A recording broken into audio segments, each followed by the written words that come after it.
மக்களின் முதல்வர் செல்வி ஜெயலலிதாவுக்கு கர்நாடக உயர்நீதிமன்றம் ஜாமீன் வழங்கியிருக்க வேண்டும் என்றும் சட்டப்படியிலான அந்த உரிமையை உயர்நீதிமன்றம் மறுத்திருக்க கூடாது என்றும் நீதி மற்றும் சட்டத்துறை வல்லுநர்கள் கருத்து தெரிவித்துள்ளனர்.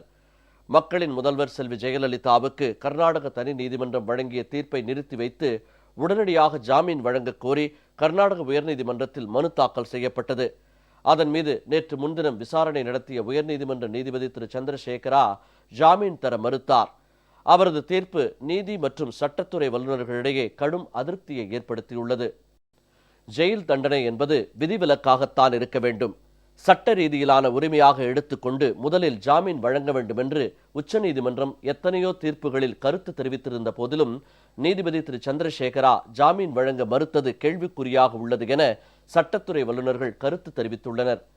செல்வி ஜெயலலிதா 66 வயது நிரம்பியவர், உடல் ஆரோக்கியம் குன்றியவர். எனவே ஜாமீன் வழங்க தகுதியானவர் என்ற நிலையில் அவருக்கு ஜாமீன் மறுக்கப்பட்டிருக்க கூடாது.